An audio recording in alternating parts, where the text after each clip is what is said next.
નમસ્કાર દર્શક મિત્રો, આપના લોકપ્રિય કાર્યક્રમ મહામંથનમાં આપનું સ્વાગત છે. હું છું સુદાન ગઢવી. ખરેખર એ વાત હવે સમજવા જેવી છે કે તમાચા પર રાજકારણ થઈ રહ્યું છે કે રાજકારણ પર તમાચો વાગી રહ્યો છે. ભારત એક એવો દેશ છે જેના નેતાઓની રાજકીય ઇતિહાસ તપાસીએ તો તંદુરસ્ત લોકશાહીનો રહ્યો છે, જેમાં વિરોધની પણ એક ચોક્કસ પરિભાષા છે અને મર્યાદા છે. ભારત એ દેશ છે કે જ્યાં પંડિત નહેરુ પોતાનું ભાષણ વૈચારિક વિરોધી એવા રામ મનોહર લોહિયા પાસે ચેક કરાવે છે. આ એ દેશ છે જ્યાં પૂર્વ પ્રધાનમંત્રી નરસિંહ રાવ યુએનમાં દેશના પ્રતિનિધિ તરીકે વિરોધ પક્ષના નેતા અટલજીને મોકલે છે. એટલું જ નહીં, પરંતુ પોખરણ પરીક્ષણ પહેલા તૈયાર થયેલી ડિઝાઇનની ચિઠ્ઠી પણ આપતા જાય છે. આવો ભવ્ય રાજકીય ઇતિહાસ ધરાવનાર ભારતનું રાજકારણ થપ્પડ કાન સુધી પહોંચી જાય તે કેટલું શરમજનક કહેવાય. અને તે કદાચ શબ્દોમાં કહેવાની જરૂર નથી. આ વિષય પર છે આજનું મહામંથન. લોકશાહીમાં હિંસા શોભે ખરી? મારી સાથે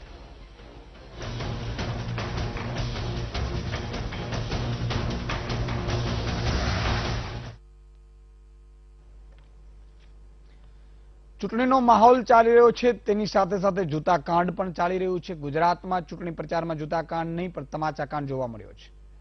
ગઈકાલે જીવીએલ નરસિંહ રાવ પર કોઈ એક શખ્સે પત્રકાર પરિષદમાં જૂતું ફેંક્યું હતું.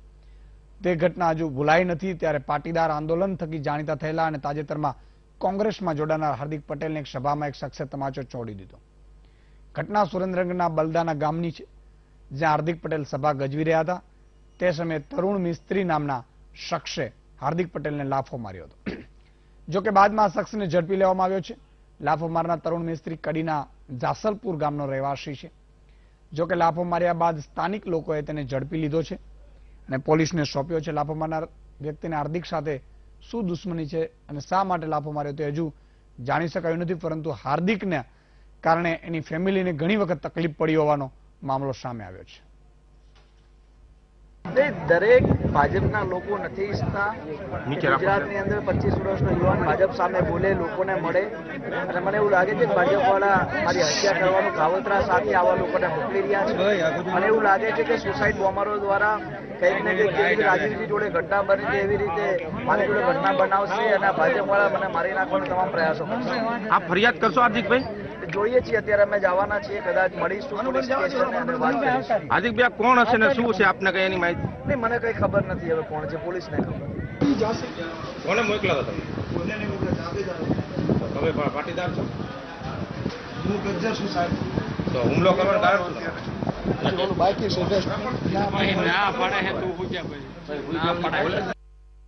वर्धमान पुलिस स्टेशन के अधीन में हार्दिक पटेल सभा चालू थी. उस दौरान एक पर्सन तरुण भाई मनु भाई गुज्जर ने आके उनको असॉल्ट करने का ट्राई किया, जिसमें घर्षण हुआ. और उस दौरान उसका ऐसा बोलना है तरुण भाई का कि जब पाटीदार आंदोलन चालू था उस दौरान आपकी वजह से 14 पाटीदार भाई शहीद हुए. अगर उनकी शहादत बेकार गई, अगर आप दूसरी पार्टी में जुड़ गए, आपकी वजह से गुजरात की शांति खराब हुई.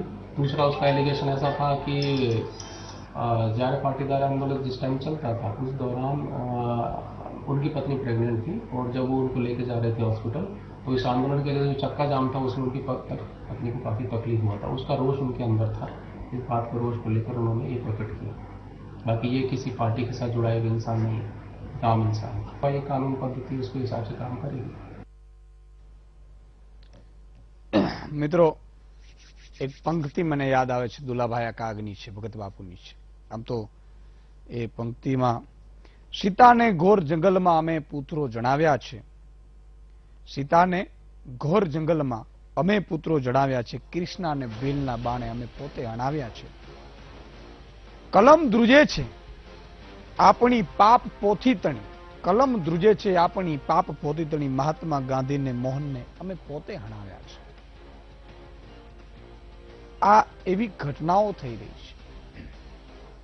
રાજનીતિ આપણે શુદ્ધ કરવાની પ્રાર્થના કરી રહ્યા છીએ. રાજનીતિમાં આપણે કંઈક સારું કરવાનો પ્રયાસ કરી રહ્યા છીએ. રાજનીતિ શું કામ સારું કરવાની? ઘણા લોકોને વિચાર આવતો હશે કે આપણે રાજનીતિને શું. ઘણા લોકો એવું કહે છે પણ ખરું. મને પણ પહેલા એવું જ થતું, પણ પછી મને એવું લાગ્યું કે આ તમામની જડ છે ને રાજનીતિ છે ને, એટલા માટે સાહેબ એમાં હું વધારે રસ લઈ રહ્યો છું. ભ્રષ્ટાચાર થાય છે તો ભ્રષ્ટ રાજનેતાઓના કારણે થાય છે, ભ્રષ્ટ અધિકારીઓના કારણે થાય છે. તમને ને મને તકલીફ પડે છે તો એ માત્ર ભ્રષ્ટ રાજકારણીઓ અને ભ્રષ્ટ નેતાઓના અને ભ્રષ્ટ અધિકારીઓના કારણે થાય છે. તમને ને મને જે ગરીબો વધી રહ્યા છે એનું કંઈક કારણ છે. એટલા માટે થઈ બધા રાજકારણીઓ ખરાબ નથી હોતા, ખૂબ સારા હોય છે, એના કારણે તો દેશ આગળ વધી રહ્યો છે. બધા અધિકારીઓ ભ્રષ્ટ નથી હોતા. એટલે મેં પત્રકારત્વની જે સીમા છે ને એ મેં વધારે વિસ્તૃત કરી છે, મેં નક્કી કર્યું છે. કારણ કે આમ તમે આ જાડી ચામડીના મગરની ચામડીને ગમે તેટલા બાંધશો ને તો ખબર નહીં પડે. એટલે મેં નક્કી કર્યું છે કોન્સ્ટિટ્યુટિવ વાઇઝ એની મત વિસ્તાર સુધી પહોંચવાની તાકાત આપણે ઊભી કરવી છે, અને પછી સાહેબ એને ધ્રુજારી છૂટશે અને એને સારા રસ્તે લઈ આવવું છે. આ કામ પત્રકારત્વ સામાન્ય પત્રકાર નહીં થઈ શકે, મને ખબર છે. અને એટલા માટે જ 6-7 રોલ પણ કરવા પડે તો એ અદા કરવા માટે પણ હું તૈયાર છું. મને ખબર પણ એ પણ છે કે આ એવો સામો પ્રવાહ છે. કોઈ 5 વ્યક્તિઓને દલાલીઓ બંધ થાય ને તો એ 5 વ્યક્તિઓને કેટલી પીડા થતી હશે. તો આમાં તો આખી સિસ્ટમ છે ને એ સડાવાળી સિસ્ટમને સુધારવાની જ્યારે કોશિશ કરતા હોઈએ ત્યારે મને પોતાને પણ ખબર છે કે સામા પ્રવાહ તરી રહ્યો છે. વીંચવીને પણ સામા પ્રવાહ તરવાની પણ ભગવાન શક્તિ આપે, માતાજી શક્તિ આપે, તમારા બધાના આશીર્વાદ હશે તો આ બધું શક્ય બનશે. નહીં બને એવું નથી. અને જે રીતે મને એવું લાગ્યું હતું કે હમ તો અકેલે ચલે છે, લોગ जुड़ते गए और कारवा बनता गया. આજે આ પરિણામ છે કે વીટીવી ગુજરાતની નંબર 1 તમે ચેનલ બનાવી છે. એ શું કામ બની છે? માત્ર ઈશુદાનભાઈના કારણે નથી. આ ગુજરાતની જનતાએ વિશ્વાસ મૂક્યો છે. ક્યાંક સચ્ચાઈ છે એ ચાલી રહી છે, ક્યાંક સચ્ચાઈની જ્યોત જલી રહી છે. લોકો જેણે જેણે વીટીવી ઉપર આવતા ગયા અને એને ખબર પડતી ગઈ કે કદાચ સાચા સમાચારો, દલાલી વગરના સમાચારો, સત્યતા ક્યાંક જો ચાલી રહી છે આજે પણ તો એ વીટીવી ઉપર ચાલે છે. એનો આ પરિણામ છે. એક વ્યક્તિ, ઘણા વ્યક્તિઓ મને કહેતા હોય છે કે વિશુદાનભાઈ મેં 50 લોકોને જોતા કર્યા, મેં 50 લોકોને જોડ્યા, આ બધી શું છે? મેં કહ્યું ને, ઈશુદાનભાઈ તો ખાલી નિમિત્ત બને છે. આ ભગવાનની ઈચ્છા હશે, માતાજીની ઈચ્છા હશે અને તમારું ને મારું ભાવિ પેઢીનું કંઈક ભલું થવાનું હશે એટલે આ સ્થિતિ થઈ છે. અને એટલા આજે આપણે બધાને કહી શકીએ છીએ, બધાને કહેવું પણ જોઈએ. તમાચા કાંડ થઈ રહ્યું છે. શું કામ થઈ રહ્યું છે? ગત રોજ ભાજપના નેતા દિલ્હીમાં પત્રકાર પરિષદ સંબોધી રહ્યા હતા, જૂતું પડે. આ શું છે? આખી ઘટનાઓ બહુ સમજવા જેવી. હિંસા ક્યારેય આ દેશને આગળ ન લઈ જશે. આજે મારા વિચાર પણ અલગ હોઈ શકે છે, તમારા વિચાર પણ અલગ હોઈ શકે છે. હોય પતિ પત્નીના પણ વિચારો અલગ હોઈ શકે છે, બે ભાઈઓના પણ વિચારો અલગ હોઈ શકે છે, બે ભાઈઓ કે પતિ પત્ની પોતાના અલગ અલગ પાર્ટીમાં પણ હોઈ શકે છે. મેં પહેલા પણ કહ્યું, શત્રુઘ્ન સિંહા કોંગ્રેસમાં જોડાયા, ભાજપમાં, એની પત્ની છે એ સમાજવાદી પાર્ટીમાં જોડાયા, કારણ કે બંનેની ટિકિટ જોતી. એટલે તમે પણ ભાજપ કોંગ્રેસને ફળિયા સુધી લાવજો, ઘરમાં ન લાવતા, નહીં તો ઘર ભાંગશે. બહુ સમજવા જેવી વાત છે. આ લોકોને તો ઈચ્છા છે જ, પોલિટિકલ પાર્ટીઓને તો શું કામ ઈચ્છા ન હોય, પણ તમારે ને મારે, એટલે કે તમે સંતાનો હોય તો સંતાનોનું ભલું કેમ થાય ને એવું વિચારે. 2 જોડી કપડા ક્યાંથી સારા આપણે લાવીએ ને એ ધંધો કરાય. ઘણા તો ગામના ચોરે સવારથી સાંજ સુધી ધંધો જ કરતા હોય. સાચી વ્યક્તિઓને, સારા વ્યક્તિઓને તમે પ્રોત્સાહન આપો, સારા લોકોને પ્રોત્સાહન આપો. સવાલ એ છે કે સમાજમાં જે બૂચ મારીએ ને એને આપણે હોશિયાર કહીએ છીએ, અને જે ભોળો છે, જે કામ કરે છે, સાચા દિલથી કામ કરે છે, એને આપણે ભોળો છે, નબળો છે એમ કરીને કાઢી મૂકીએ છીએ. આપણે પેલા આપણી દ્રષ્ટિ બદલવી પડશે, આપણી સોચ બદલવી પડશે. આજે અહીંયા જૂતું માર્યું, યુવાનોને મારે, આજે એક પાર્ટીને મારે, કાલે બીજી પાર્ટીને મારે, તો એનાથી થશે શું? માહોલ સારો નહીં. માહોલ એટલા માટે સારો નહીં. ગાંધીજી સાહેબ, ભગતસિંહને એવું કહેવામાં આવ્યું કે તમે માફી માંગી લો, તમને છોડી દેવામાં. ભગતસિંહ એવું કહ્યું હતું કે મને ફાંસીએ લટકાવો, કારણ કે ત્યારે જ આ આઝાદીની આગ ચઢહળી રહેશે. પણ જ્યારે ગાંધીજીને ખબર પડી કે ભગતસિંહ હોય, ચંદ્રશેખર આઝાદ હોય, એવા કેટલાય નવયુવાનો જો આવી રીતે હિંસામાં થતા રહેશે તો અંગ્રેજો પાસે તો સાધનો છે, એ લોકો સત્તાના જોરે પહોંચી વળશે. આઝાદ દેશ આમ નહીં થાય. અને એક મોહનચંદ કરમચંદ ગાંધીએ સાહેબ વિચાર કર્યો કે અહિંસાના રસ્તે ચલાવો. આ દેશ અહિંસામાં હશે, આખું તંત્ર જોડાશે તો દેશ આઝાદ થશે, નહીં તો આ તોપથી તો મારી નાખશે. અને એટલે જ મેં પણ તમને એક આઈડિયા આપ્યા હતો કે ખેડૂતો પેલા વિરોધ કરતા હતા એટલે શું કરે, પથ્થર મારો કરે એટલે અંદર ગાલી દે જેલમાં. પછી નક્કી થયું ખેડૂતોએ આમ જ ચાલ્યું રહેવાનું, વિરોધ કરવાનો, ભાઈ તમે મારો કાંઈ વાંધો નહીં, એટલે મારી તો શકે નહીં. સ્થિતિ એ આવી તમારું મારું આંદોલન પણ એક સાચી દિશામાં. આ એક સમજવા જેવી વાત છે. આપણે માંગણી હોઈ શકે છે પણ માંગણી હિંસાત્મક ના હોય છે. આપણા મુદ્દા હોઈ શકે છે પણ હિંસાત્મક નહીં. એટલે જ આ સમગ્ર મામલે આપણે ચર્ચા કરવી છે. 4 મહાનુભાવો અત્યારે આપણી સાથે જોડાયા છે. કેતન પટેલ ભાજપમાંથી છે, અતુલ પટેલ કોંગ્રેસમાંથી છે, સુધીરભાઈ રાવલ રાજકીય વિશ્લેષક છે અને હેમાંગભાઈ પટેલ પાસના કન્વીનર છે. 4 મહાનુભાવોનું ખૂબ ખૂબ સ્વાગત છે. શરૂઆત મારે રાજકોટથી હેમાંગભાઈથી કરવી છે, પાસના કન્વીનર છે. હેમાંગભાઈ, એક તો આને કઈ રીતે તમે જોઈ રહ્યા છો, બીજી બાજુ કે શું ખરેખર એનું આ પરિણામ છે કે આપણે સમાજના નામે વિષકજણા જે નિર્ણયો લેતા હતા એના કારણે સમાજ છે એ નેગેટિવમાં જતું હતું અને બીજા સમાજને પણ આપણે જે હંગામો કરતા હતા એ અસર કરતું હતું. શું આનું પરિણામ છે કે પછી હિંસાવાદી એક માનસિકતા ઉપર હાવી થઈ છે, શું છે?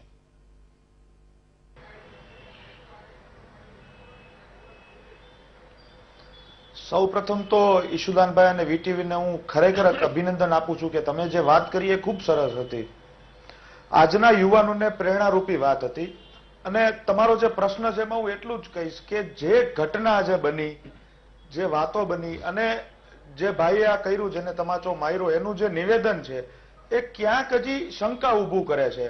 થોડીક વાર એ ભાઈ એમ કે રેલી દરમિયાન મને આ નડ્યું, પછી એમ કે 14 પાટીદાર યુવાનોની હત્યા થઈ એટલે આ નડ્યું. મતલબ હજી એ કન્ફ્યુઝનની સ્થિતિ છે. એટલે હું એવું સમજુ છું કે ક્યાંક આનું બહુ જબ્બર રીતે પ્લાનિંગ થયું છે, બહુ વ્યવસ્થિત રીતે પ્રી પ્લાનિંગથી આ કાર્યક્રમ આખો ગોઠવાયેલો છે. કેતનભાઈ, પૂર્વિનભાઈ પણ આપણી સાથે એસપીજીના જોડાઈ ચુક્યા છે. કેતનભાઈ, શું આ પ્રી પ્લાનિંગ હોઈ શકે અથવા તો પાર્ટીઓને આવું કરવામાં શું રસ હોઈ શકે, અથવા તો આ આક્ષેપો જે થાય છે ભાજપ ઉપર એ ભાજપના આક્ષેપોમાં કેટલું દમ છે? પહેલા તો ઈશુદાનભાઈ, આ જે પણ ઘટના બની છે એ નિંદનીય ઘટના છે. લોકશાહીની અંદર આ ના હોય, જીનિયત લડત હોવી જોઈએ. પણ એનો મતલબ એ પણ નથી થતો જે લોકો આક્ષેપ કરે છે, આજે બપોરથી ડિબેટ ને ફોન કોલ ને બધું ચાલુ છે કે ભાજપે કરાયું. ભાજપનો આને કઈ લેવા દેવા જ નથી. એક એમના મગજમાં એક એવો ભ્રમ ભરાઈ ગયો છે કે આ ભાજપે કરાયું. એકચ્યુઅલી શું છે કે છેલ્લા ઘણા સમયથી એક વિડીયો ફરે છે, બહુ જૂનો વિડીયો છે, લગભગ 1 વર્ષ પહેલાનો છે. હાર્દિક એવું બોલેલો કે હું આપના ત્યાં વોટ કે નોટ માંગવા નહીં આવું, હું સાચો છું. રાજકીય પાર્ટીમાં ખોટા લોકો હોય અને એને જે માગણીઓ મારી આંદોલન દરમિયાન હતી પાટીદાર સમાજની સરકાર સમક્ષ, એ માગણીઓ જે સૌથી પહેલા તો એને એનું રેકોર્ડેડ સ્ટેટમેન્ટ છે કે ઓબીસી સિવાય કંઈ ના ખપે. અને જ્યારે કોંગ્રેસમાં જવાની ઈચ્છા થઈ ત્યારે જે પણ આવ્યું સ્વીકાર લીધું, મુદ્દા પૂરા થઈ ગયા. આજે પણ મુદ્દા અધૂરા છે. મુખ્ય જે મુદ્દાઓ હતા, રોસ્ટર નાબૂદીની, નોકરીની વય મર્યાદા સરખા કરવાની, આ બધું બાકી હતું ને એને જ્યારે એટલી બધી લાલચ જાગી, પહેલા પડદા પાછળ રહીને કોંગ્રેસના કામ કર્યું, પછી ઓફિશિયલ કોંગ્રેસનું ખેસ પહેરીને કામ કર્યું.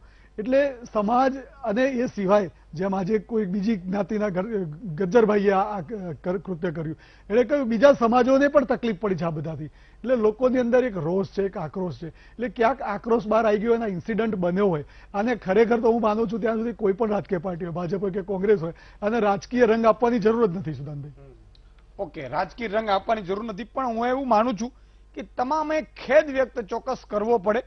તમામે, કારણ કે જ્યાં સુધી આપણે ખેદ વ્યક્ત નહીં કરીએ, જ્યાં સુધી આપણે નિંદા નહીં કરીએ, કાલે એવી સ્થિતિ આવશે કે દરેક લોકો ઉપર જે વ્યક્તિઓ સારું કરતા હશે એના ઉપર પણ આવી રીતે કોઈ પોલિટિકલ પાર્ટીમાં નહીં હોય તોય કોઈ માણસ જૂતું મારી આવશે કે પોતે સેલિબ્રિટી બની જશે અથવા તો પ્રયાસ કરશે.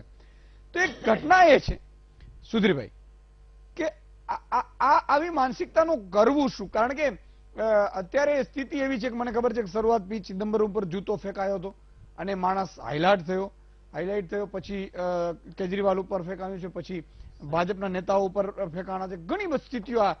અને આવી ઘટનાઓને નિંદા કરે છે, સાથે સાથે જે બીજી સામે પોલિટિકલ પાર્ટી હોય એ અંદર ખાને એવું પણ કહે છે કે એને સજા ભોગવી. પણ આ એક ધીરે ધીરે વધતું રહ્યું છે. દૂષણ બહુ સારી ચિંતા વ્યક્ત કરી. આમ જુઓ તો એક બાબત સારી છે કે લગભગ તમામે રાજ્ય સરકાર અને સ્વયં મુખ્યમંત્રી સહિત લોકોએ એવું કીધું છે કે આ ઘટના નિંદનીય છે ને અહીંયા જે બેઠેલા છે ભાજપ કોંગ્રેસ બધા સંમત છે કે આ ઘટના નિંદનીય છે, લોકશાહીમાં શોભા ન દે. એક બાબત અલગ છે. પણ આમ છતાં ચૂંટણીના આડે 2 દિવસનો પ્રચાર બાકી હોય ત્યારે જો આવી કોઈ સભામાં ઘટના બને તો રાજ્ય સરકાર કાયદોના વ્યવસ્થાની એની જવાબદારીમાંથી છટકી ન શકે. એક વાત સાચી છે કે ગૃહ મંત્રાલય પણ આને ગંભીરતાથી લીધું છે. પણ તમારા પ્રશ્નો પર આવું, ગૃહ મંત્રાલય આને વધારે ગંભીરતા હજી બક્ષી શકાય છે. આને 2-3 એંગલથી જોવી જોઈએ ઈશુદાનભાઈ. દાખલા તરીકે આ પ્રી પ્લાન તો હશે જ.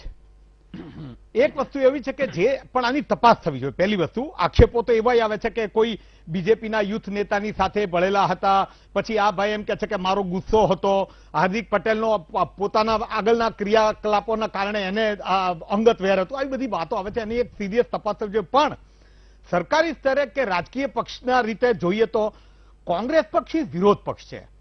તમે આમાં સરસ કીધું, જવાહરલાલ નહેરુ ને નરસિંહ રાવ વખતના કે વિરોધ પક્ષનું આ લોકશાહીમાં કેટલું મહત્વ છે એના પ્રમાણો આપણને આપણા ઇતિહાસમાં મળે છે. અત્યારે કોંગ્રેસ પક્ષનો સ્ટાર પ્રચારક છે. સ્ટાર પ્રચારક એટલે હાર્દિક પટેલ 25 વર્ષનો હોવા છતાં રાષ્ટ્રીય કક્ષાના નેતા તરીકે આવ્યો છે. એટલે પહેલાનો હાર્દિક આપણે ઓલું ઘરનું છોકરું ગણીને ચાલીએ ના ચાલે. એક જવાબદાર પક્ષનો સ્ટાર પ્રચારક છે. તો એ જ્યારે ભાષણ કરવા જ્યાં પણ જતો હોય તો આઈબીની પણ ફેલિયર ન હોવી જોઈએ, એને પણ એવી સૂચના હોવી જોઈએ કે આવું કંઈ પણ થઈ શકે છે. આપણે એવી જો સરકાર એવું કે ભાઈ અમને સુરક્ષા અમે ઓફર કરી હતી પણ એ ના પાડી છે તો એનાથી ના ચાલે.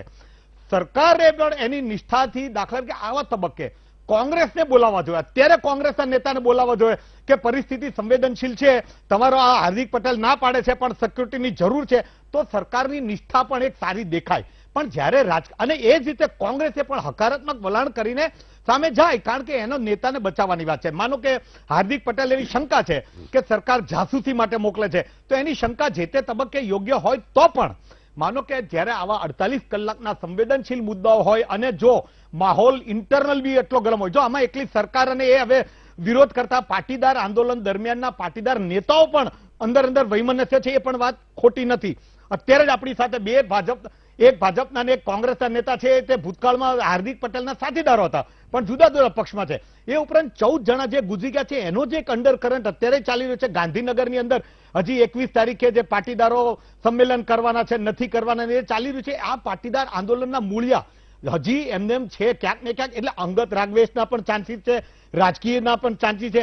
અને બીજું એટલું ચોક્કસ છે કે કોઈ રાજકીય પક્ષ કે સરકાર એવો ષડયંત્ર ન કરે કે હાર્દિકને જઈને લાફો મારી આવો, એ તો ના કરે. પણ એવું બને કે એને એક તો થપ્પડ વાગી જાય, ફજેતી થઈ જાય, તો એ બીજાનો ઉપયોગ કરીને ન થાય, આવું પણ નથી. એટલે દરેક શક્યતાઓ છે. પણ સરકારે નિષ્ઠાપૂર્વક આનો જોઈ લે, તપાસ કરે. કોંગ્રેસ પણ આમાં ગંભીરતાથી લે. કોંગ્રેસ માટે આ રાષ્ટ્રીય કક્ષાનો નેતા છે, એટલે એ સાથે એમણે એક સૂરે એની સાથે ઉભા રહ્યા છે, તો અગત્યની વાત. બિલકુલ. એટલે દરેક જણાએ મને એમ છે કે લોકશાહીમાં, અને જો એક વસ્તુ છેલ્લી વાત, આ ઘટના કોઈ પણ રીતે મળીને જુઓ ને તો કોઈના માટે હોય કે ન હોય, ગુજરાત માટે, ગુજરાતના સત્તાકાર આપણા ચૂંટણી ચિત્ર માટે અને ગુજરાત સરકાર જે વર્તમાન છે એના માટે તો આ શરમજનક એપિસોડ કહેવાય. કારણ કે ચૂંટણી લોકશાહીમાં ફ્રી એન્ડ ફેર થવી જોઈએ, એની ઉપર એક ખોટો કાળો પડછાયો થયો. બિલકુલ. એટલે મને ચિંતા એ જ છે કે ગાંધીજી, મહાત્મા ગાંધીજી ને જે સરદાર પટેલે જે આઝાદી માટે સાહેબ એને પોતાનું આખું ગુજારી નાખ્યું.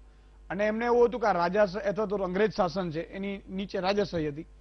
પણ કેટલીક જગ્યાએ આજે પણ રાજાના દાખલાઓ જોઈએ તો સાહેબ એમ કહેવાય સેલ્યુટ કરવાની ઈચ્છા થાય. એટલે આપણે આપણા નેતાઓએ પણ સમજવાની જરૂર છે કે હવે એ સ્થિતિ નથી સાહેબ.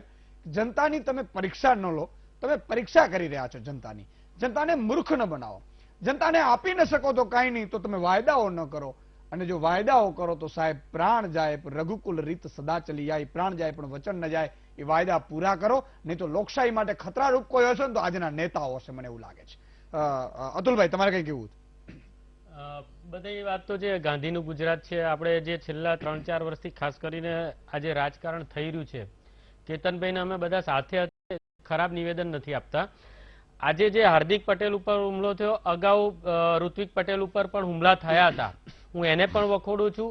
આજે હુમલાઓની જે માયાજાળ છે ને, એ ઈસુદાનભાઈ અનામત આંદોલન થયું ને ત્યારથી 3-4 વર્ષથી એવી એ રાતોરાત હીરો બનવા, હીરોગીરી કરવા માટે કોક આપણા ગૃહમંત્રીને જઈને જૂતું મારી આવશે, કોક યુવા નેતાને લાફો મારશે, કોક હાર્દિક પટેલને લાફો મારશે. એટલે એક ટ્રેન્ડ થઈ રહ્યો છે અને આ ટ્રેન્ડ રોકાવો જોઈએ. આજે જે ઘટના બની, હાર્દિકનું તમે વાત કરી, પદ્મકાંતભાઈ ખરેખર એક કોંગ્રેસનો સ્ટાર પ્રચારક છે ને એની ઉપર આ જે થયું, એવું આવતીકાલે ભારતીય જનતા પાર્ટીના કોઈ પણ સ્ટાર પ્રચારકો ઉપર થઈ શકે છે. એટલે આ સિક્યોરિટી ફેલ્યુઅરની વાત છે. આ ફેલ્યુઅર ના થવું જોઈએ. ચાહે અમારી પાર્ટીની પણ ક્યાંક ભૂલ થઈ, પણ સરકાર અત્યારે ભારતીય જનતા પાર્ટીને છે, એમની પાસે રિપોર્ટ હોવા જોઈએ અને આવી ઘટનાઓ ના ઘટે. હું તો દર્શકોને વિનંતી કરીશ કે રાજકારણની અંદર પર્સનલી વેરઝેર ના રાખશો, કારણ કે ભારતીય જનતા પાર્ટી હોય કે કોંગ્રેસ હોય, જ્યારે એક ઉદાહરણ આપું, કોઈ બી એક પાર્ટીનો નેતા હોય, યુવાન કાર્યકર હોય, એનું મર્ડર થઈ જતું હોય ચૂંટણીમાં, પછી એ મર્ડરની જે કોર્ટની અંદર જુબાની આપવાની હોય ત્યારે મોટા નેતા તૈયાર હોય છે, પરંતુ જે મર્ડર કરનાર, જેની ઉપર આરોપ હોય, એ વ્યક્તિ જ્યારે એ પાર્ટી જોઈન્ટ કરી દે છે ત્યારે એ નેતા એમાંથી પોતાનું નિવેદન આપવા પણ નથી જતા કોર્ટમાં. એટલે નેતાઓ પક્ષ પલટાઈ જાય, ભાજપ હોય કે કોંગ્રેસ, ત્યારે પોતાના એકબીજાની પાર્ટીને વયે થઈ જતા હોય. એટલે પર્સનલી ક્યાંય વેરઝેર કરતા નહીં. મારી પણ ભૂતકાળમાં ભૂલો થઈ છે, હું કબૂલું છું, હું પણ આવું માનતો હતો, પરંતુ આજે જે મારી ઉપર હુમલો કરનાર વ્યક્તિઓ હતા એમને મારા પોતાનો નેચર ને એમનો નેચર મેચ થઈ ગયો છે. અમે એકબીજાના મિત્રો બની ગયા છે. એટલે મિત્ર ભાવથી રહેજો બધા. બિલકુલ. પૂર્વેનભાઈ, એવી વાત છે કે હાર્દિકે જ શું હાર્દિક ઉપર હુમલો કરાવ્યો છે વોટ્સઅપ કરીને, અથવા તો એવી રીતે આખા માહોલ એ ફરી રહ્યું છે, કોઈ ભાજપનું કહી રહ્યું છે, પેલા ભાઈ એવું કહે છે કે ભાઈ મને તકલીફ પડી હતી. હેમાંગભાઈએ વાત કરી એમ કે એના નિવેદનોમાં પણ ફેર આવે છે. એકવાર એમ કહે છે કે 14 પાટીદારોની વાત કરે છે જે મૃત્યુ પામ્યા છે, અને એક બાજુ એમને ફેમિલીને તકલીફ પડી રહી હતી, એની વાઇફ પ્રેગ્નન્ટ. આ બધું શું, આ ઘટનાઓમાં શું છે? લગભગ આજને જે ઘટનાક્રમ બન્યો ત્યારબાદ લગભગ મોટા ભાગના અહીંયા જે બેઠેલા તમામ બપોરે મીડિયાની સાથે જ છીએ. હું અહીંયા એક ન્યુટ્રલ વાત કરું. જેમ બપોરે અમે હમણાં થોડા ટાઈમ પહેલા મેં ન્યૂઝ 18માં હતો ને ત્યાં એક વાત કરી, અને આપણા માધ્યમથી વીટીવીનું માધ્યમના મહામંથન એક એવો કાર્યક્રમ છે, ગુજરાતનો લોકપ્રિય કાર્યક્રમ. એટલે લગભગ હું માનું છું આખું ગુજરાત અત્યારે આ કાર્યક્રમ જોતું છે. મારે વાત અહીંયા ઈસુદાનભાઈ એ કરવી છે કે જ્યારે આ ભૂતકાળમાં જેમ અમને અતુલભાઈ સ્વીકાર્યું ને, બહુ સારી વસ્તુ કે આપણે જ્યારે પ્રદેશ પ્રમુખ તરીકે ઋત્વિક પટેલની વરણી થઈ ત્યારે પણ એમના ઉપર હુમલા થયા, એની પહેલા પણ ઘણા ભૂતકાળમાં નેતા ઉપર હુમલા થયા, અને આજે હાર્દિક ઉપર હુમલો થયો. આખી ઘટના નિંદનીય છે. લોકશાહીની અંદર તંદુરસ્ત સ્પર્ધા હોવી જોઈએ, મારું પોતાનું એવું માનવું છે. અને કોઈ પણ વ્યક્તિ પોતાની કોઈ પણ રાજકીય વિચારધારા સાથે જોડાઈ શકે, એમાં કંઈ ખોટું નથી. હા, પણ તમારો વ્યક્તિગત ગુસ્સો કે તમારી પોતાની વિચારધારાથી અલગ કોઈ વિચારધારામાં કાર્ય કરતું હોય તો એને દબાવો કે એના ઉપર બળ પ્રયોગ કરવો એ બહુ નિંદનીય ઘટના. વાસ્તવિક ખરા અર્થમાં જે વાત અહીંયા એ છે કે આજે જે પણ ગુસ્સો ઉતરે, ભાઈએ કીધું કે પછી ચલો મારા એ દિવસે આંદોલનના દિવસે મારે પોતાને પરિવારનો પ્રોબ્લેમ હતો, તો એ દિવસે તો આખા ગુજરાતનું વાતાવરણ એક સમાન હતું. એટલે એમાં તમારે એમને એકલા નહીં, ઘણા બધા લોકોને તકલીફ પડી છે. વાઇબ્રન્ટ ગુજરાતના કાર્યક્રમ ગાંધીનગરમાં થાય છે, તો જેટલી વાર વાઇબ્રન્ટ ગુજરાત ગાંધીનગરની જનતા નાનો મોટો ક્યાંક ને ક્યાંક હાલાકીનો સામનો કરે છે. એનો મતલબ એ નથી કે તમે કોઈ પણ રાજ્ય સરકાર ઉપર કે કોઈ પણ વ્યક્તિ ઉપર આ પ્રકારનું કૃત્ય કરો. હવે મારે વાત અહીંયા એ કહેવી છે કે આખી જે બી ઘટના બની અને જે પણ પ્રકારનો સમાજનો રોષ કે XYZ જે પણ રોષ છે, તમે આજે ભૂતકાળ અહીંયા બેઠેલા તમામ લોકો અમે બેઠા, સાથે બેઠા, તમામ લોકો આંદોલનમાંથી અમે નેતા બનીને આવ્યા છીએ. આજે જે ઘટના બનીને જેની સાથે સાંકળે ને, ભાઈ હેમાંગભાઈએ કીધું, હું પણ કહું છું કે જે પાટીદાર સમાજની પહેલાની જે એકતા હતી અને આજની જે એકતા છે એ તૂટી છે. એટલે તમાચો ખરેખર હાર્દિક ઉપર નથી કે તમાચો આપણને વાગ્યો છે, આપણા નેતાઓને વાગે છે. તમે કેમ એવું સ્વીકારતા નથી કે આપણે જયારે સમાજની વાત લઈને નીકળ્યા હતા તો આપણે સમાજ સેવા કરવાની જરૂર હતી, તો આજે આપણે ક્યાં રાજકીય પક્ષના હાથા બનવાની જરૂર છે? મને પેલા એ કહો. હવે આ બધી તો ઈસુદાનભાઈ વાતો કેવી છે ખબર છે કે જેમ તમે વોટ્સઅપમાં મેસેજ આવે છે ને એ પ્રકારને હવે કઈ વસ્તુનું ક્યાં મૂલ્યાંકન કરવું એ બહુ અઘરી બાબત છે. પણ હું સુધીરભાઈની વાત સાથે એટલા માટે સહમત છું કે આજે જે પણ વ્યક્તિએ કર્યું એને ખરેખર એના મૂળમાં જવાની જરૂર છે. કેમ કર્યું, શેના માટે કર્યું, અને કોઈ બી વ્યક્તિ આજે ગુજરાતની અંદર ગુજરાતનો યુવા ધન ગમે ત્યાં કોઈ હમણાં તો જૂના કદાચ ફેક ફોટા હોય, કદાચ રાહુલ ગાંધી જોડે ફોટા ફરતા છે, એનો મતલબ એ નથી કે કોંગ્રેસનો કોઈ કાર્યકર કરે. એટલે આ તો આક્ષેપ પ્રતિ આક્ષેપો તો બંને પાર્ટીઓ કરવાની જ છે. એટલે કોંગ્રેસને આજે ફાવતું મળી ગયું કે હાર્દિકને લાફો પડ્યો એટલે કે ભાઈ કોંગ્રેસ પાર્ટીને તમાચો પડ્યો, ગુજરાતની જનતાને તમાચો પડ્યો. એટલે આ એક રાજકીય પાટીદાર સમાજને ફરીથી ઉશ્કેરવાનો એક પ્રયત્ન થઈ રહ્યો. બાકી વાસ્તવિકમાં આખી ઘટના બહુ નિંદનીય છે. હું હાર્દિકની સાથે જ છું, પણ આજે વાત એ છે કે પણ આને તમે આખું રાજકીય રૂપ આપી અને એ કરવાનો કોંગ્રેસ પ્રયત્ન કરે. કદાચ મારે હું ભારતીય જનતા પાર્ટીની વિચારધારા વાળો હોઉં તો બીજેપી તરીકે કોઈ નેતા હશે કે કોંગ્રેસ જાતે રહીને કરાયું છે, કોંગ્રેસ વાળા કે ભાજપ વાળાએ કરાયું છે. એટલે આ આક્ષેપો પ્રતિ આક્ષેપો થવાના, પણ વાસ્તવિક ખરા અર્થમાં એના મૂળમાં જવાની. બિલકુલ બિલકુલ, બહુ જ સાચી વાત છે. પણ એક પંક્તિ આવી છે, પંક્તિ મારા ધ્યાનમાં આવી એટલે મેં ટપકાવી લીધી છે. આપણે સાંભળીએ, બધા સમજવા જેવી છે. પંક્તિમાં મજા એ પણ છે સુધીરભાઈ કે આ પંક્તિ તેતરો માટે વધારે છે, એટલે કોઈ પર્ટિક્યુલરી તમે એવું લેજો, લાગે નહીં જ્ઞાતિને તેતરો છે. કોઠીમાં મોં રાખી નાત મારી રડે છે અને અમારા નમૂનાઓ જ અમને નડે છે. અમને ક્યાં કોઈ શનિ રાહુ કે કેતુ નડે છે, અમને ક્યાં કોઈ શનિ રાહુ કે કેતુ નડે છે, અમને તો અમારા પોતાના જ નડે છે. અત્યારે આ બધા ગામમાં છે ને નીકળી પડશે તમને. જો સારા વ્યક્તિઓ એને સેલ્યુટ કરીએ છીએ, હું હજી કહું છું. નિસ્વાર્થ ભાવે કામ કરતા હોય, કોઈ પણ પાર્ટીમાં હોય, કોઈ પણ જ્ઞાતિના આગેવાનો હોય, કોઈ, એ તમામને સેલ્યુટ કરું છું, વંદન કરું છું. પણ સાહેબ જે કોડા એમને ફૂટી નીકળ્યા છે ને એ લોકો માટે હું કહું છું કે તેતરોથી આપણે બચવાનો છે. અને આ એક સમાજ સુધારવાનું બહુ મોટું કામ કોઈએ કરવું પડશે. એટલે મને એવું લાગ્યું કે મારે કઈ આની હિંમત કરવી પડશે. ભલે થોડું ગાળો ખાવી પડે, પણ ખાઈશ, એમાં કઈ વાંધો નહીં સમાજ માટે. બીજું કોઈ હોય તો એના રસ્તા મળે છે, આ તો જીવતા ભૂતો છાતી પર ચડે છે. આજે મને એક અધિકારીએ મોકલી છે, બહુ મસ્ત છે. દી ઉગેને અસ્તિત્વ માટે એ રડે છે, સ્વાર્થ પોતાના ખાતર જે રડે છે, ચૂંટણી ટાણે જ દર્શન આપે છે, જાણે કરશન થઈ દુઃખ કાપે છે. એટલે જાણે કે ભગવાન આવીને કેમ દુઃખ કાપતા હોય, ચૂંટણી ટાણે એવા આવી જાય કે આપણા સમાજના 5 કામો છે એમણે આ પાર્ટીએ કહી દીધું છે અને આ પાર્ટી હવે બધું નક્કી થઈ ગયું છે, એટલે આપણે હવે માતાજીના સોગંદ ખાઈ અને આ પાર્ટીને આપી દેવાના જ મત. અને પછી આપણે બધા તૈયાર થઈ ગયા, હા આવો. અને પછી 5 વર્ષે ઈ દેખાયો, ઈ બચ્ચું ઈ અને તમારે બધાની, તમારી મારી બધાની આ પીડા છે સાહેબ, અને આ લોકોએ સમજવાની જરૂર છે. જો નહીં સમજો તો આપણે એને ઠેકાણે પાડી દેવા છે, ઈ પણ નક્કી છે. રાજકારણ રમી લોકોને વેગડા પાડે છે, પાછા એકતાની ખોટી રાડો પાડે છે. પછી એમ કે આપણે એકતાથી રહેવું જોઈએ, આપણી જ્ઞાતિ છે. આજે જોજો તમે, ખેડૂતો, મને ખબર છે, મને ઘણા કહેતા હતા કે શું તમે ખેડૂત કરો, ખેડૂત તો કર્યું જ નથી. કે અમે ઠાકોર બની ગયા છે, અમે કોળી બની ગયા છે, અમે પાટીદાર બની ગયા છે. મેં કીધું પરો બનો, આમાં કાંઈ વાંધો નહીં. બીજા 5 વર્ષથી સુદાનભાઈ બીજી ચીસો પાડવી પડશે, એમાં કાંઈ વાંધો નહીં. રાજકારણ રમી લોકોને વેગડા પાડે છે, પાછા એકતાની ખોટી રાડો પાડે છે. ભલે યુવાનો બોલતા ના હોય, પણ સમજણ તો અમને બધી પડે છે. સમાજના છો એ જ સંબંધ નડે છે. એટલે સમજણે પાછી અમને પડે છે, પણ અમે અત્યારે કહેતા નથી, કારણ કે અમે મર્યાદામાં છીએ. સાહેબ બહુ મોટી વાત છે. નાનકડો વિરામ લઈએ, ફોન લાઈન પણ ખોલીશું, આપનો મત પણ જાણીશું, આ મહાનુભાવો પાસે પણ પાછા જાણીશું. વિરામ બાદ દર્શક મિત્રો ફરીથી આપનું સ્વાગત છે. શરૂઆત ફરીથી હેમાંગભાઈ આપણાથી કરીશ કે જે રીતે આવી ઘટનાઓ બને છે, તો આ ઘટનાઓમાં ખરેખર શું હવે ધ્યાન રાખવાની જરૂર છે?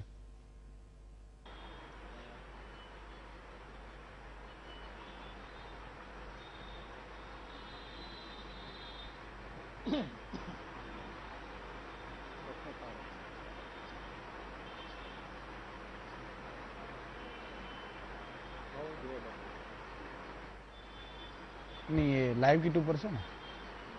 હેમાંગભાઈ, આવી ઘટનાઓ બને છે, શું ધ્યાન રાખવાની જરૂર છે? જી ઈશુદાનભાઈ, આમાં હું એક સ્પષ્ટ વાત એ કહેવા માંગુ છું કે ધ્યાન જેટલું સભા માની લ્યો કે કોંગ્રેસ પક્ષ કરે કે હાર્દિક કરે, એના કરતા જેની સરકાર છે એ તંત્રએ ધ્યાન રાખવું જોઈએ. આજે એક માની લ્યો કે અમે આંદોલન કરતા એ સમયે એક નાનકડો પણ એવો કાર્યક્રમ હોય તો આઈબી ના લોકો પાછળ દોડી અને કાર્યક્રમની વિગતો જાણી લેતા, કોણ આવવાનું છે, કેટલા લોકો છે. તો આવડી મોટી સભા હોય, આવડો મોટો સ્ટાર કેમ્પેનર હોય, તો એમના કાર્યક્રમની વિગતની અંદર શું થવાનું છે, કોઈ સિક્યોરિટી નહીં, કાંઈ જ નહીં. એટલે ખરેખર તો ધ્યાન સરકારે રાખવાનું છે કે ગમે તેની સભા હોય એ આજે ગુજરાતના આંગણાની અંદર ગુજરાતની જનતાની વાત કરે છે, ગુજરાતની જનતાની વચ્ચે છે, તો સરકારની ચોક્કસથી ફરજ બને છે કે એમની સુરક્ષાની પૂરતી ધ્યાન રાખે અને તૈયારી પણ રાખે.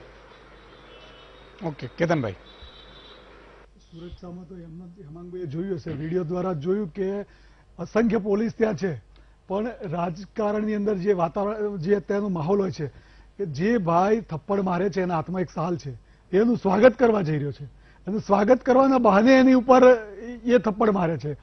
એટલે હેમાંગભાઈને કદાચ ખબર નથી કે ત્યાં જ્યારે એ ભાઈને મારતા હોય છે, આજે જે હાર્દિકને થપ્પડ પડી એ ઘટના નિંદનીય છે, પણ સાથે સાથે આ જે ભાઈ ગજ્જરને માર્યો છે એ પણ ઘટના નિંદનીય છે.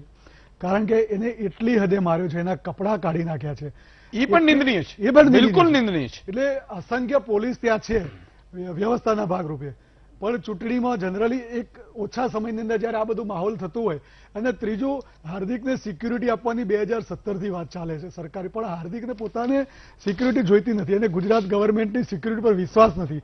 એટલે પણ 17માં જયારે વાતાવરણ જયારે દોડાઈ રહ્યું હતું, વધારે પડતું હતું, ત્યારે એને સીઆરપીએફની વ્હાઇટ કેટેગરીની કેન્દ્રની સિક્યુરિટી આપી હતી. એટલે સિક્યુરિટીનો પ્રશ્ન જે હેમાંગભાઈ કરે છે એ થોડો વ્યાજબી નથી એમાં. બિલકુલ સુધીરભાઈ, એ જે યુવાને લાભો માર્યો એને પણ લોકોએ ડીબી નાખ્યો, એ પણ એક નિંદનીય જ છે. કારણ કે હિંસા છે કોઈ પણ રીતે એક્સેપ્ટેબલ નથી. એને પકડીને પોલીસને સોંપી દેવો જોઈએ બસ. પછી આપણે નહીં, કોઈ પણ જગ્યાએ ટોળાશાહીનો બચાવ થઈ નહીં શકે. આપણે ભારતીય જનતા પક્ષના જ લોકો ઓલાને મારે એને ટીકા કરીએ અને આ ના મારે તો ટીકા ના કરીએ એ યોગ્ય નથી. કોઈ પણ ટોળાશાહી કાયદો હાથમાં લે એ ખોટી વાત છે. જ્યાં સુધી હાર્દિકને બચાવવા માટે પ્રયત્ન કરે તો એ પેલા પકડી લે એટલે સુધી બરાબર છે, પછી એને ઢીબવા માંડે એ યોગ્ય નથી. બીજું, તમે આની પાછળ મનોવૈજ્ઞાનિક કારણો પણ છે. તમે જે રીતે નેતાઓ અભદ્ર ભાષાઓનો વરસાદ વરસાવે છે, નફરત ફેલાવે છે ને એકદમ નિમ્ન કક્ષાની, જેને કહેવાય એ જે મનોવૈજ્ઞાનિક એની નકારાત્મક અસરો પ્રજામાનસ પર, કાર્યકર્તાઓમાં, નેતાઓમાં જે થતી હોય છે, એક પ્રકારની અંદર એક અગનજ્વાળાઓ મનત, આ બધા છે ને નફરત, એ એક પ્રકારની આગ છે, એ પહેલા મગજની અંદર થતી હોય છે.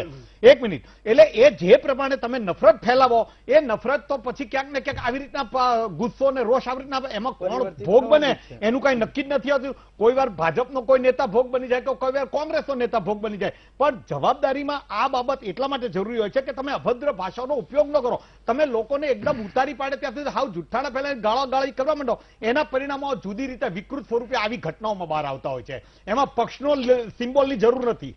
જે કોઈ નેતા હોય, કોઈ પણ વ્યક્તિ હોય, આ તત્વની વાત છે. તમારી ભાષામાં સંયમ હોવો જોઈએ. તમે ખરાબમાં ખરાબ લોકોને તમે તમારી ભાષાથી સારી રીતે મેસેજ આપી શકો અને ટીકા કરી શકો, પણ અત્યારે માત્ર ને માત્ર સારામાં સારા નેતાઓને લોક નજરમાંથી કેમ ઉતારી પાડવા, બે જવાબદારીપૂર્વકના ભાષણો કરવા, આ એક ફેશન, એક ચાલાકી બની ગઈ છે. અને આપણા લોકો પણ એની અંદર ઘણીવાર તાળીઓ, પેઇડ લોકો તાળીઓ પાડતા અથવા તો એમાં વહી જતા હોય છે. આ પ્રોબ્લેમ, આ વાતાવરણ મને લાગે છે હજી સારું છે. આપણે એટલા આવા કોઈ એકલ દોકલ ઘટના થાય છે, પણ જો દાખલા કે આ સિલસિલો ચાલુ રહ્યો તો 2-5 ચૂંટણીઓ પછી એવું થશે કે ભાઈ લગભગ પોલીસ દર્શકો અને શ્રોતાઓ, પોલીસોની સંખ્યા વધારે રાખવી પડશે. બિલકુલ બિલકુલ. એક વાત સુધીરભાઈએ કહી એમાં ઉમેરવી છે કે જે ઘટના ઘટી છે એના પછી જે ગજ્જરભાઈને માર્યો છે, એનાથી એક ત્રીજી એક ખરાબ ઘટના એવી બની છે કે સોશિયલ મીડિયાની અંદર હું જોઉં છું, થોડો અવાજનો પ્રોબ્લેમ બિલકુલ કે એટલી બધી ગાળો આવી છે, જે સંસ્કારો લોકોના દેખાય છે, છોકરાઓના, જે કોઈને બતાવાય નહીં કે બોલાય નહીં એ પ્રકારની સોશિયલ મીડિયામાં દુરુપયોગ થઈ રહ્યો છે. એટલે આ પણ શું છે, આજે સોશિયલ મીડિયા વોર ચાલ્યું છે ને એ પણ બહુ નિંદનીય છે, બહુ ખરાબ. બિલકુલ ના થવું જોઈએ. બિલકુલ. અને આપણે જો એક વસ્તુ છે મિત્રો, મેં કહ્યું વિચારો મતભેદ હોય છે, પણ ક્યારે આપણે આપણું ખાનદાન અથવા તો આપણું લોહી એવું નથી સાહેબ કે કોઈને ખરાબ કહીએ, ખરાબ ચિતરીએ, ખરાબ વિચારીએ. આપણું કામ નથી સાહેબ. અને હંમેશા જો લોકો ત્યારે જ તમને માન આપશે જ્યારે લોકોને તમે માન આપો છો. અને હું દર્શક મિત્રોને પણ હંમેશા વિનંતી કરતો હોઉં છું કે અહીંયા બેઠેલા મહાનુભાવો માટે પણ અને કોઈ પણ વ્યક્તિ માટે પણ તમારે બહુ સભ્યતાથી વાત કરવી છે, સભ્યતાથી કરવાની. રાજુભાઈ જોડાયા છે જામનગરથી. જી રાજુભાઈ. હલો, જય ભારત ઈસુદાન સાહેબ. યસ યસ, જય માતાજી, બોલો બોલો. અરે બાપુ, હું એક આમ તો જામનગર જિલ્લાના બાજુમાં જ ગામડામાંથી રહું છું, અહીંયાથી બોલું છું, બરોબર? વાહ. અને હું પેલે ગુજરાતી છું ને એનાથી વધારે માટે હું ભારતીય છું ને એનો ગૌરવ છે. બિલકુલ બરોબર? બિલકુલ બિલકુલ. હા, અને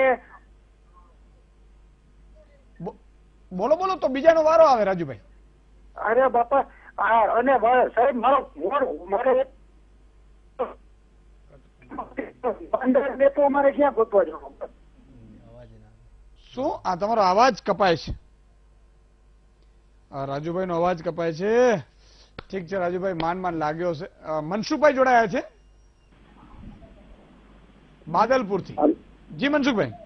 જય માતાજી સુધમાનભાઈ. જય માતાજી. ખૂબ ખૂબ નમસ્કાર. નમસ્કાર. બાદલપુર હું આવ્યો તો એ જ ને? હા, બાદલપુર આપણે આ 5 ઘણી વખત વાત થઈ. યસ, બોલો મનસુખભાઈ.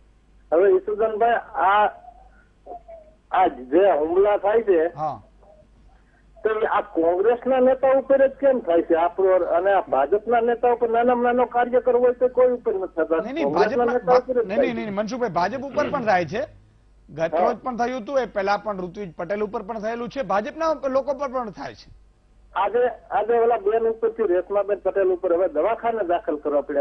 આપણી આ રણજીત છે રાજનીતિ. નહીં એ બહુ જ ખરાબ છે, એટલે જ હું કહું છું. પણ ભાજપ ઉપર પણ થાય છે. ખૂબ આભાર. હવે હું એક મહાનુભાવ લઈ, પછી ત્રીજા કોલરને લઈશ. અતુલભાઈ, તમને ને અને બંનેને પૂર્વીને બેને મારો સવાલ છે સંક્ષિપ્તમાં.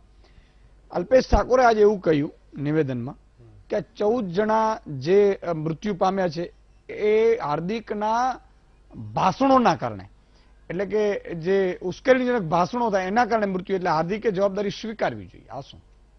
હવે આવા ઉશ્કેરણીજનક ભાષણો ઘણા નેતાઓ કરતા હોય છે, અને એની પાછળ હું પોતે પણ અનામત આંદોલનમાં પહેલેથી જોડાયેલો છું. એટલે આ વાતમાં એવું તથ્ય નથી. આ વસ્તુ એક એવું હતું કે આંદોલન જ્યારે અમે બધા સાથે જ હતા, એક એવી પરિસ્થિતિમાં જઈ રહ્યું હતું કે લોકો, આટલા બધા લાખો લોકો જીએમડીસી ગ્રાઉન્ડ પર ભેગા થયા. એટલે સરકારે એને કંટ્રોલ કરવા, એને ખ્યાલ આવ્યો કે આ કદાચ આંદોલન આવું મોટું થશે તો જનમાનસ અમારા વિરુદ્ધમાં થઈ જશે. એટલે કંટ્રોલ કરવા માટે આ જે ગોળીબારનો પ્રયોગ કરવામાં આવ્યો એ ખૂબ જ ગંભીર હતો, અને આના લીધે આ વસ્તુ બનેલી છે. એટલે હાર્દિકના પ્રવચનોના લીધે આ બનેલી છે એવી વસ્તુ નથી. હાર્દિકના પ્રવચનોને લીધે બનેલી એવું તમે માનતા હોય તો આમાં હું પોતે સંમત નથી, કારણ કે એવું હિંસક ભડકાઉ ભાષણ એને નથી કર્યું કે આને આમ કરી નાખો, તેમ કરી નાખો. અને જનરલી પબ્લિકની અંદર જયારે સ્પીચ આપતો હોય ત્યારે એવા કોઈ નથી ભાષણો. અમે બધા સાથે જ હતા, એટલે એ વસ્તુ એમની માન્યતા છે. ઓકે, એટલે હું એનો જવાબ હા બિલકુલ. અતુલભાઈ, તમારી જાણ ખાતર કહું કે તમે અમારી ચાર્જશીટ વાંચજો. રાજદ્રોહના કેસની 28 પાનાની ચાર્જશીટ છે. ઈસુદાનભાઈ, એમાં ફોન રેકોર્ડ છે બધાના, મહારાજ દિનેશના, હાર્દિકના, બધાના. હાર્દિકનું એવું બોલેલો છે કે 50-100 છોકરા મરે નહીં તો ક્રાંતિ ના આવે. એટલે એની માનસિકતા આવી હતી. ઉખાડ કે ફેંક દેંગે, છીન કે લે લેંગે, બધી જે શબ્દો હતા, પણ એની અસર એવું હતું સાથે. પણ અમુક ભાઈ, હું તમને સાંભળું, મારી વાત સાંભળું સુધીરભાઈ. પ્રશ્ન ત્યાં છે કે હાર્દિકે જ્યાં જ્યાં જે કોઈ જગ્યાએ વાત કરી છે, કોઈ જગ્યાએ ફોન ઉપર વાત કરી છે, કોઈ સૂચનાઓ આપી છે, પોલીસ સ્ટેશન સળગાવવા માટે કે પોલીસોને સળગાવવા માટે જે સૂચના આપી છે, વાયોલન્સ ફેલાવ, એ વખતે અમે સાથે નથી, અમે અલગ હતા બધા. પણ ખબર, સુધીરભાઈ, અરે ભાઈ પૂર્વીનભાઈ, આ પરિસ્થિતિ ક્યાં મળી તમને કહું. જયારે અમે રિમાન્ડ ઉપર હતા ત્યારે એકબીજાના ફોન કોલ સંભળાયા છે અમને. ત્યાં ખબર પડી કે અમારી પાછળ શું રમત થઈ છે, અને ત્યાંથી અમે અલગ થયા છીએ. કે અમારી, મેં પોતે એવું સ્ટેટમેન્ટ કરેલું છે કે એક પણ છોકરાના ભોગે જયારે રિવરફ્રન્ટ ઉપર સભા કરવાની હતી, રિવરફ્રન્ટની કેપેસિટી 1 થી 1.5 લાખ માણસ. એકદમ સાચું બોલો છો ને? સાચું, સોગંદ ખાઈને બોલું છું. 1 થી 1.5 લાખ માણસની કેપેસિટી હતી રિવરફ્રન્ટ. એક મિનિટ સાંભળો, આવું તમારી પાસે પણ આવીશ. ઈસુદાનભાઈ, 1 થી 1.5 લાખ માણસોની કેપેસિટી હતી. અમારું એસ્ટિમેટેડ 5-6 લાખ પબ્લિક ભેગી થવાનું હતું. ત્યારે પોલીસ સાથેની ચર્ચામાં એમણે કહ્યું કે અહીંયા પબ્લિક નદીમાં પડ્યા છે, કોઈ રસ્તો જ નથી સ્ટેમ્પિંગ થાય. ત્યારે અમે કહ્યું હતું કે ના, અમને બીજી વ્યવસ્થા કરી આપો, કારણ કે એક પણ માણસના ભોગે અમારે અનામત નથી જોઈ. એ અમે એ વખતે કીધું. જયારે આને ખાનગીમાં ક્યાંક સ્ટેટમેન્ટ કરેલું કે અમારે તો 50 છોકરા મરે તો જ ક્રાંતિ આવે. એટલે આ માનસિકતાના કારણે અમે અલગ થયા. આ એ પણ કારણ છે.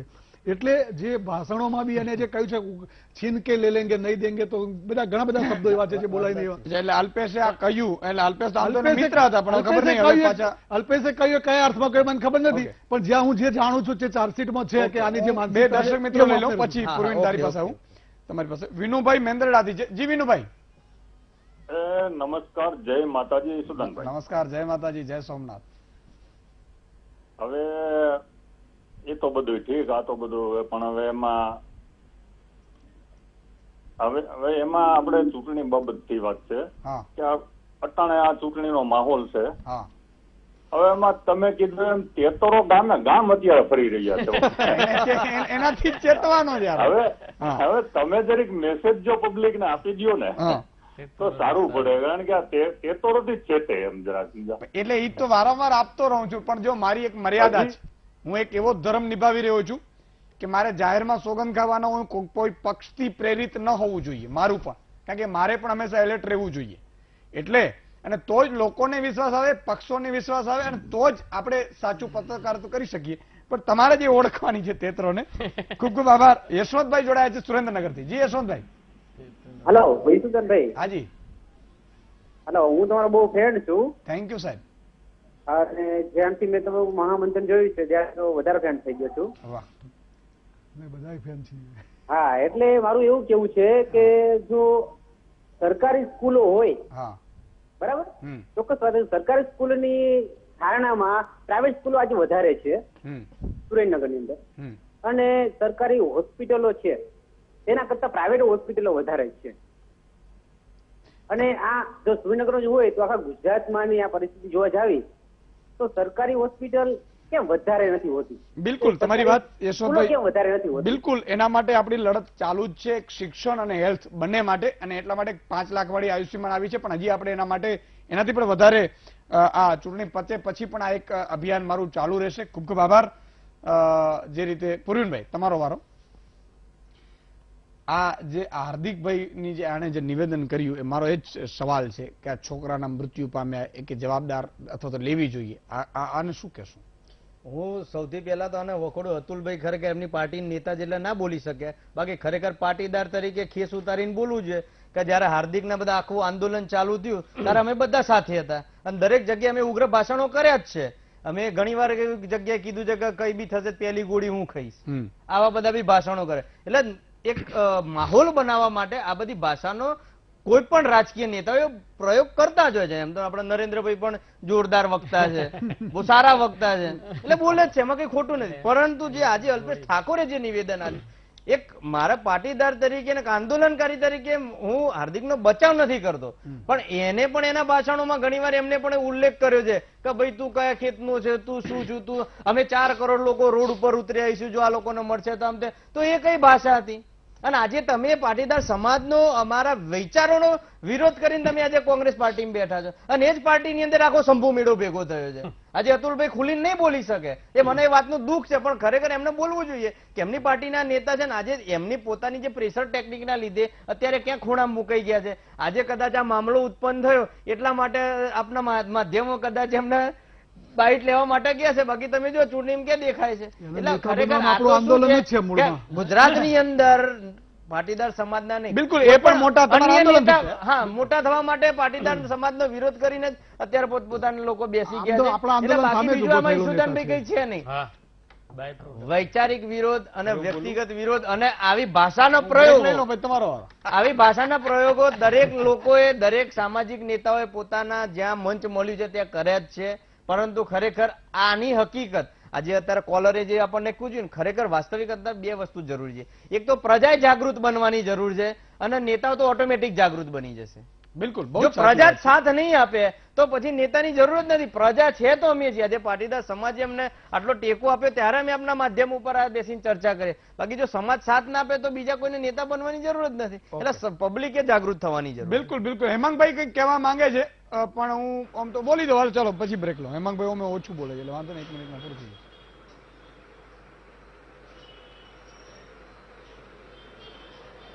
એક વાત તમે જે કીધી કે અલ્પેશ ઠાકોરનું આજનું નિવેદન, એટલે હું એમાં એટલું જ કહીશ કે અલ્પેશ ઠાકોર ક્યારે એ નિવેદન કરે છે, આજ અલ્પેશ ઠાકોર 1 મહિના પહેલા એવું કહેતા કે હાર્દિક દેશનો યુવાન છે, ગુજરાતનો નેતા છે, જનતાનો નેતા છે. એટલે મતલબ અલ્પેશ ઠાકોરનું જે નિવેદન છે એનું તકવાદી નિવેદન છે. આજે અમને કોંગ્રેસ પાર્ટી વાંધો પડ્યો છે એટલે હાર્દિકના વિરોધમાં ગણે છે. અને એ નિવેદનની અંદર હજુ બીજી વાત કરું કે 14 યુવાનોના હત્યા થઈ એમાં જો હાર્દિકનો વાંક હોય તો જ્યારે રામ મંદિર આંદોલનની શરૂઆત થઈ, ભાજપે રામ મંદિર બનાવીશું એ વાતો કરી, એ આંદોલનની અંદર પણ ઘણા બધા લોકો મૃત્યુ પામ્યા. તો હાર્દિકના આંદોલનમાં 14 લોકો શહીદ થયાનું અમને દુઃખ છે, પણ અનામત મળી. પણ રામ મંદિરની વાતો કરી અને કેટલા બધા લોકો શહીદ થયા, હજી રામ મંદિર બન્યું નથી. ઓકે, તમારી લાગણી છે. એક નાનકડો વિરામ લઈ લો, વિરામ બાદ તુરંત પાછા ફરી. વિરામ બાદ દર્શક મિત્રો ફરીથી આપનું સ્વાગત છે. સુધીરભાઈ, એટલે ઈશુદાનભાઈ, કુલ મળીને આખી ચર્ચાનો શું રહે છે કે આ પ્રકારની ઘટનાઓ છે ને, એટલે એને પક્ષીય ધોરણે વિચારવાની જરૂર નથી. પક્ષી કઈ ઘટના બની આખા સમુદાયને ભાંડો અથવા આખા પક્ષ જવાબદાર, એ યોગ્ય નથી. એક તો એની ઊંડી તપાસ થવી જોઈએ. બીજું, હાર્દિકની વાત હમણાં આપણે કેતનભાઈ આપણે બધા જે કરતા હતા કે દાખલા તરીકે માનો કે એના નિવેદનો ઉગ્ર હતા, એ બધી સાચી વાત છે. પણ માની લો કે અત્યારે તમે જુઓ એનામાં પરિપક્વતા બી આવી છે. અને આપણો સમાજ દાખલા અત્યારે કેવો છે ખબર છે, કોક કદાચ સારું થવા માંગતું હોય ને તો એમ થવા જ નહીં દે, આગલા ચોંટિયા ભરીએ. આપણો ઇતિહાસ, આપણી સંસ્કૃતિ એમ કે છે કે વાલ્યો વાલ્મીકી બન્યો તો પૂજાયો. હું એને આની યાર સરખાવતો નથી, પણ એ શું કામ, એ જમાનો એવો હતો કે સારા જે બનતો એને સમાજનો સાથ મળતો. આપણે તો અત્યારે પક્ષનું છોડી દો, રાજકીય પક્ષની વાત નહીં કરો, પણ કોક માણસે બહુ ગંભીર ભૂલો કરીને સુધરવા માંગતો હોય તો એને આપણે સુધરવા કેમ ન દેવો, એને માટે બધા હાવી થઈ જાય. તો એ સમાજની વાત છે. એટલે કદાચ હા, એ વાત સાચી છે કે હાર્દિકે એવા કેટલાય ઉગ્ર ભાષણો કર્યા હતા જે નહોતા કરવા જોઈતા, જેના કારણે પ્રશ્નો સર્જાય, એનો કદાચ આજે એને ભોગે બનવું પડતું. પણ એવું નથી કે હવે જો એની વાણીમાં સંયમ દેખાય છે, અત્યારે પહેલા જેવી એનામાં નથી. એ તમને જોઈને ખ્યાલ આવે જે મેચ્યોરિટી આવી છે. અને હવે જો પક્ષ છે એને એટલો નેતા બનાવ્યો તો એને વધારે સંયમ આવી પણ રહ્યો છે અને વધુ શીખવો પડશે. એટલે કુલ મળીને આવી ઘટનાઓમાં એકલા કોંગ્રેસ ભાજપની વાત કરીએ ને એના કરતા વ્યક્તિગત કિસ્સાની ચર્ચા થાય, એની તપાસ થાય અને દોષિતોને દંડ થાય, તો આવા પરિણામ ફરીથી ન થાય એની તકેદારી રાખવી. એ દિવસે જે ઘટના બની ને એની અંદર અમુક ખોટા નિર્ણયો બી જવાબદાર છે સુદાન, કે જે રીતે આપણે વાત કરી હતી કે ભાઈ માન્ય કલેક્ટરને આવેદન પત્ર આપો, પછી આપણે મુખ્યમંત્રીને બોલાય. આના તે હું સમાજની સાથે જ છું અને આંદોલનની સાથે છું, પણ અમુક આપણે પોતે જો સમાજે આપણા નેતાગીરી વિશ્વાસ મૂક્યો હોય તો આપણી નેતાગીરી અને આપણી આવડત જેવી હોવી જોઈએ, તો બહુ સ્મૂથલી જવું જોઈએ. દીકરાઓનું આપણા સમાજના યુવાનોનું ધ્યાન રાખવાની નૈતિક જવાબદારી આપણી છે. સવાલ જે અલ્પેશ ઠાકોરે જે નિવેદન આપ્યું, હવે 9 પાટીદારોને જે ગોળીએ મારવામાં આવે ને એને નાને કોઈ લેવા દેવા જ નથી હોતી. એમનું જે નિવેદન છે, જો એવું જ થતું હોય કોઈ નેતાના બોલવાથી, તો હમણાં નરેન્દ્રભાઈ મોદીએ જે એમની ભાષણમાં એવું કહ્યું, નહીં નીચી જ્ઞાતિમાંથી ઉદાહરણ આપું છું સુદાનભાઈ, નેગેટિવ નથી આપતું, તો એનો મતલબ એવો થાય કે દરેક સવર્ણ સમાજ એમનો વિરોધ કરશે, એટલે એવું નથી હોતું. એટલે આ નિવેદન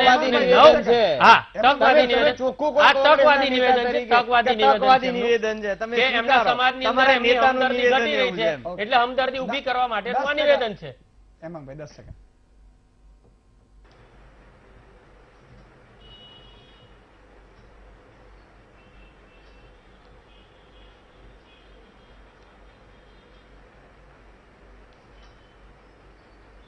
હેમાંગભાઈ 10 સેકન્ડ છેલ્લું. જી, થોડો લાઈનનો ડિસ્ટર્બન્સ હતું. માત્ર એટલું કે ગુજરાતનું રાજકારણ કે દેશનું રાજકારણ એક તંદુરસ્ત રાજકારણ હોવું જોઈએ ને કોઈ પણ ચૂંટણી હોય સંપૂર્ણ ખેલદિલીથી યોજાવી જોઈએ. રાજકીય વિચારધારા, રાજકીય વાંધા ઘરના ફરિયાની બારે, ઘરની અંદર એક પરિવાર છે, દરેક ભારતીય છે અને એક આખી સમાજ વ્યવસ્થા સારી થાય એ રીતે દરેક વ્યક્તિએ રહેવું જોઈએ. બિલકુલ, બહુ જ સાચી વાત કરી. ખૂબ ખૂબ આભાર કેતનભાઈ, અતુલભાઈ, પૂર્વિનભાઈ, સુધીરભાઈ, હેમંતભાઈ, જે માત્ર જોડાયા અને જે ન જોડાયા. મિત્રો જે નથી જોડાઈ શક્યા બિચારા, ઘણા બધા ફોન લગાડીને બેઠા હોય પણ નથી લાગતા, અને એ લોકોનું એટલા માટે નથી ભૂલતો કારણ કે એ લોકોને મારા ઉપર વિશ્વાસ છે કે એક દિવસ લાગી જશે ફોન, અને મને એમના ઉપર વિશ્વાસ છે કે એ ત્યાં સુધી મંડ્યા રહેશે. મિત્રો, એક વાત હું વારંવાર કહું છું, 23 તારીખે આપણું મતદાન છે ગુજરાતમાં. આપ સૌને વિનંતી છે કે મતદાન સંપૂર્ણ કરજો. જેટલું વધારે મતદાન કરશો એટલા માટે સારું કે હેલ્ધી લોકશાહી થશે. કારણ કે કોઈ વ્યક્તિને 50,000 મતે જીતતો હોય 50,000, પણ એ મત જ લાખ પડે તો એ 20,000 જીતી જશે. એવી રીતે ન થાય. મારી અપીલ છે આપને, તમામ જ્ઞાતિની તેતરો, હમણાં પેલા ભાઈએ કીધું કે સુદાનભાઈ તેતરો ફૂટી નીકળી છે, મને એવું લાગે છે, મને ખબર છે, મને મેસેજ આવતા હોય છે. કેટલીક બાબત એવી હોય કે હું આમ તો અહીંયા હોય એ ઓઠે આપી જાય છે, પણ કેટલીક બાબત એવી હોય કે જે હું ના કહી શકું જાહેરમાં, એ આપે સમજવાનું હોય છે. મત ચોક્કસ આપજો. બીજું કે દીકરી આપણે જ્યારે દેતા હોઈએ ત્યારે આપણે બહુ જ ધ્યાન રાખીને મતદાન આપતા હોઈએ છીએ, મતદાન કરતા હોઈએ છીએ. ત્યારે માફ કરજો, દીકરી આપીએ ત્યારે બહુ આપણે આગળ પાછળ દીકરાનું બધું જોતા હોઈએ છીએ. તો સાહેબ આટલી ધ્યાન આપણે મતદાનમાં પર રાખીએ અને એક નાણાં લીધા વગર મતદાન કરીએ. એકવાર મારી અપીલ છે કે એકવાર અજમાવવા. આપણે 500,000 કે 2-5 થી આપણે ગરીબ નહીં બની જઈએ. 5-25,000 લાખ રૂપિયાના આપણા મંદિરમાં ન આવે તો એનાથી ભગવાન આપણો કે ઈષ્ટદેવ આપણો ગરીબ નહીં બની જાય. કોઈ 2-5-25,000 કે લાખ રૂપિયા આપણી સમાજની વાડીમાં નહીં આવે તો એકાદ રૂમ નહીં બને તો ચાલશે. તો એનાથી આપણે ગરીબ નહીં બનીએ, પણ આપણી લોકશાહી સાહેબ એવી મજબૂત થશે કે ઉમેદવારને આપણે રાત્રે ઊભું રાખીને કહી શકશું. અને ઈશુદાનભાઈ આજે તમામને પૂછી શકે છે ને, એનું કારણ એ છે, તમને બધાને આટલો બધો પ્રેમ છે ને મારા ઉપર, એનું કારણ એ છે કે આ ગુજરાતમાં કોઈ બોલનાર નથી સાચું. એ મને પણ ખબર છે. સાચી હિંમતથી બોલી પણ નથી શકતા કોઈ, એ પણ મને ખબર છે. અને ઈશુદાનભાઈને કોઈ ફાઇલો નથી કરાવી, મારે કોઈ જોતું નથી. હું કર્મના સિદ્ધાંતમાં માનું છું અને એટલા માટે આજે ગુજરાત આખું જોડાયું છે સાહેબ, એનું આ પરિણામ છે. અને એ તમારો બધાનો સહયોગ છે. અને તમે જે મારા ઉપર વિશ્વાસ મૂકે એમ તમારા ઉમેદવારો ઉપર પણ વિશ્વાસ મૂકો. એને રૂપિયા ના લો, એનો ખર્ચો ન થાય. એને એવું કહેવાનું કે ભાઈ આટલા કામ પૂરા કરજો, તમે આ વસ્તુ તમે કરશો સાહેબ, તો મને લાગે છે કે ખૂબ આપણું પરિવર્તન આવશે. અને પરિવર્તન એવી રીતે આવશે, જો તમે રૂપિયા લેશો તો તમારા મારા છાલ ઉતારીને વસૂલ કરશે. નેતા કોઈ સેવા કરવા નથી આવતું. સાચા અને સારા લોકોને એ પસંદ કરજો. પસંદગી ખૂબ સારી રીતે કરજો. જ્ઞાતિની તેતરો કે એ રીતે નહીં. આપણે પતિ પત્ની પણ નક્કી કરે કે ભાઈ મને આમાં વિશ્વાસ છે, હું આમાં કરીશ, કઈ વાંધો નહીં, કરો. આ તમામને બહુ છૂટ હોય છે, એટલે આખા માતાજીનો સોગંદ બોગંદ એ રીતે ન ખાતા. હા, સાચા વ્યક્તિ કોઈ આવીને ગેરંટી આપતો હોય હું આ કરાવીશ કામ, તો કરાય, એમાં કઈ વાંધો નહીં, પણ મતદાન ચોક્કસ કરજો. આજે બસ આટલું જ. આવતીકાલે ફરીથી મળીશું.